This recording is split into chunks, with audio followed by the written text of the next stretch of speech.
and there's some broken water mains on the road which are seeping out further up the lane, completely frozen over. I'm not even going to attempt to walk over it. It works really well. You just have to keep an eye on the tyres, making sure that they're filled up with air. Here we've got a Morrison's shopping trolley today.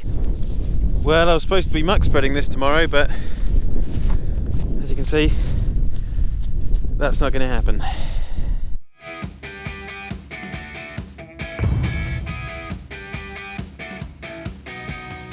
Welcome back to the channel, and as you can see, the muck pile is frozen solid, and so is the rest of the farm, unfortunately. We had a water mains burst down the road this morning, and nobody can get up and down the lane now, so the road is closed up to the farm. And because the temperature's been staying in the minus region, the snow and the frost hasn't melted off the farm. So the farmer delivering the bales hasn't been able to get up the road again today. So maybe we'll get there. Maybe one day we'll be able to get the bale delivery.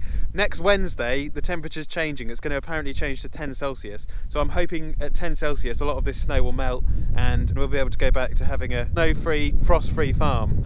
I need a pair of ice skates.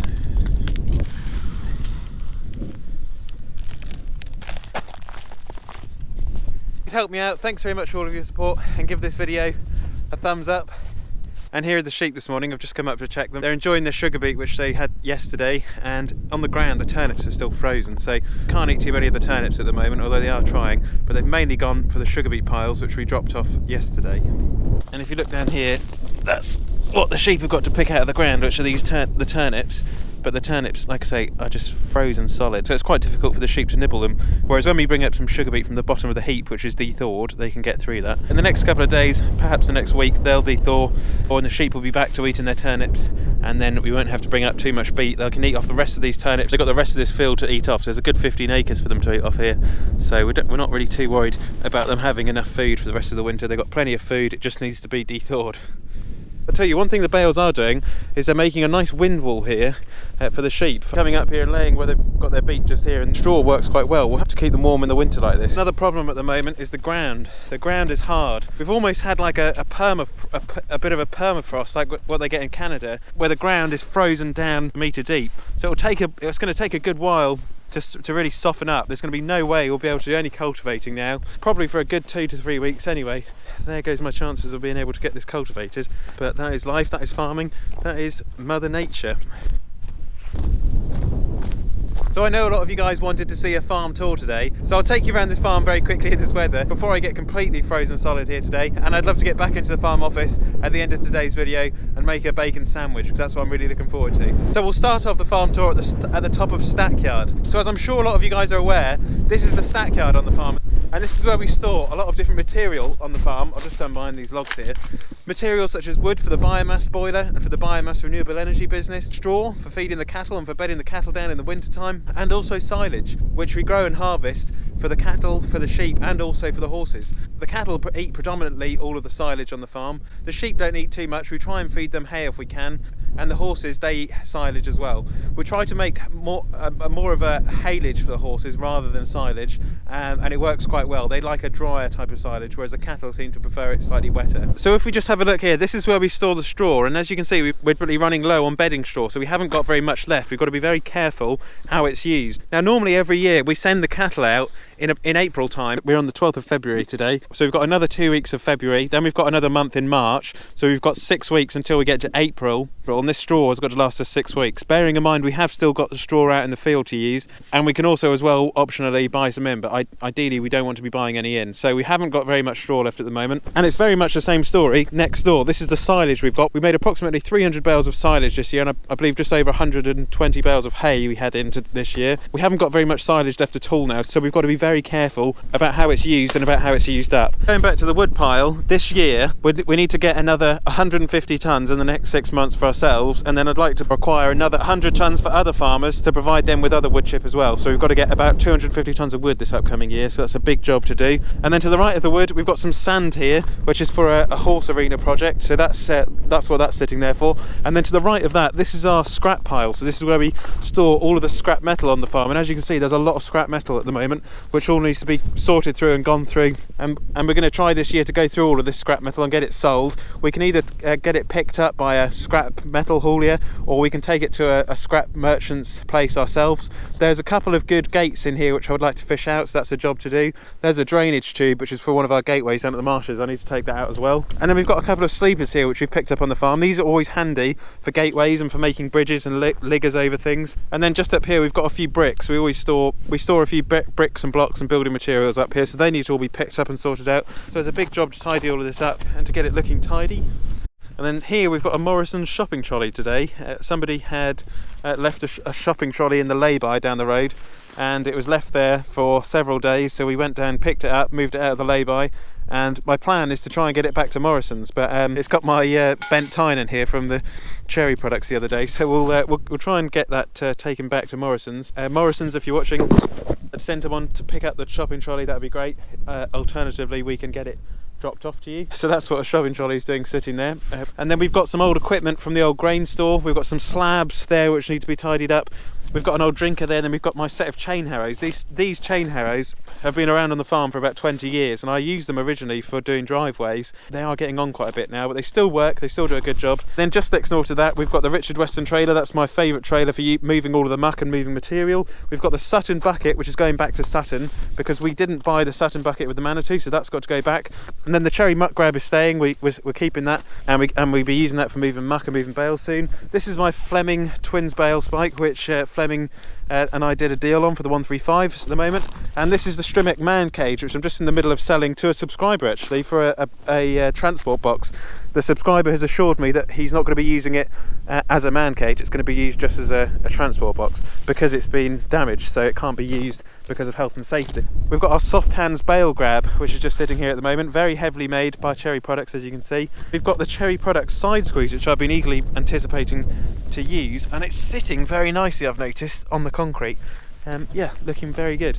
And there are the pallet forks. There's the Johnson Brothers trailer. There's a muck pile over there which I need to empty. There's a cart out, and the Johnson Brothers trailer's empty at the moment as well, so I need to go and pick up. And then this is where we're storing the sugar beet at the moment. There's the KWE Farm Services bucket, and we've still got a little bit to go at, but it's not been ideal with the weather, and frozen at the moment. Oh, it's cold. It is cold. This is like Antarctica. And then in the shed, this is my little scrap bin where I put bits of scrap in here. There was a bike I picked up the other day, and then because it's in a pallet box, I can just pick it up with the Manitou and then drop it into the scrap bin. And then something which happened a couple of months ago when Dad had picked this up is this stand here had gotten bent. I have to take these two bolts off here and then get this heated and straightened, because I don't know if you guys can see it, but the stand is bent and it doesn't work very well. So that's the job to do, to fix that. And then just next door, the mighty 135, which is going off in the next few weeks now up to Northampton. I've arranged delivery with the local haulier, so that's going up there. And then we've got the Pottinger cultivator, which I split earlier on last month, with the idea being that I can leave the ground rough for reduced erosion. And then here's the John Deere, the 155. She's been busy pulling cars out, getting very covered in snow, and we'll put it on the bale trailer as soon as we can. And then just next door to the John Deere, we've got the Manitou, which has been busy. That's just on the 630, that's just on the butt crake at the moment, which Dad loves. He's pretty old school with that, and he loves that old butt crake to go and pick up a couple of bales. And then here's my Tanko wrapper, the Tanko A200, which is a static wrapper. Something I forgot to realise is that it weighs 750 kilos, and it's going to be quite difficult to find a 50 horsepower tractor with enough weight to pick it up, so I'm going to have to add some front weights. And thanks to Silotype for sending me a sample of some of their Silotype, the original, which is 750mm film. It's the green film, so that's a sample to try out. Film which I bought off a neighbour the other day, and I've just popped that on there just before we get it going to get it tested. So we will see later on this year when I start doing some wrapping with her. And then this is the Logic weed wiper, which I'm planning to put onto the 50 horsepower tractor. But I might also put it on the Can-Am or a John Deere Gator, which we're looking at buying at the moment, either or a Honda Pioneer we're also looking at as well. So there's a couple of options for a buggy which it could go on, or the 50 horsepower tractor. And then this is the Mccormick 434, as a lot of you guys know, Muck as it's called, on the Ritchie galvanised scraper. I'm just in the process of ordering a couple of new fenders, or couple of new fenders or mudguards, depending on where you're from in the world, for the sides. This tractor originally had a cab on it. These are the original mudguards for if you had a 434 with a cab model, and this is obviously not got a cab, so somebody's taken the cab off. It also originally, this tractor had a front loader on, but we haven't got it with a front loader now. So the guards I've ordered for it are curved guards, and they're from AgriLine. So thanks to Tom Bull for helping me out source a pair of guards for that. And the 434 is Dad's tractor. This is what Dad drives around on the farm scraping, and he loves it, but he doesn't want it fully restored. He just wants it restored to like an original condition. So he's not going full restoration like I am with the 135. It'll be nice to see this looking a lot better though, because I can tell you there's been some stories over the years going through walls and the engine blowing up and all sorts of things. So yeah, she has been through the wars a bit, this old girl. The exhaust I bought for it last year was a good idea, and also the new seat is working really well. Dad likes that to sit on every day, so I'm quite happy with how it's worked out. The only thing is I did weld a ring on here just to keep this bit of string on, and that's worked quite well. Get the new mudguards on here. This tractor isn't going to be on the scraper anymore. And Dad said that when he gets older, in his retirement years, he wants to have the 434 in France with a topper. So I've also got to find Dad a flail topper so he can top out the meadows down in France, because Dad's got a few fields over there. So he's going to be taking the 434 and a topper away to France to go and retire. Here's the Marshall feed trailer, keeping all the cattle fed in the winter, and it works really well. And if we go down to the side, my little nut and bolt there is just working a treat at holding the clip in there, because we don't want the door opening. And something we've noticed with the feed trailer is that when we had the feeder bedder before, with the feeder bedder you have to feed them every day. With the feed trailer you can put 3 bales in and you can leave them for 2 days before the cattle eat down the bales, so it works really well, burning as much fuel with the equipment, feeding every day. It works really nicely. And then this is the lake at the moment. As you can see, it's completely frozen over. I'm not even going to attempt to walk over it, but there have been the geese on the farm, the Emden geese, which have been walking over it, and because they're so light, they can get away with it. It is freezing out there. God, I will be so happy when this snow's gone and all of the frost has disappeared. And big news, we've got the new Olly's Farm black masks, which you can now get, which are in a breathable material and they're COVID secure. So they're now available. I'll leave a link in the description down below, and they're black, so black on white, and the other masks you can get are the other way around.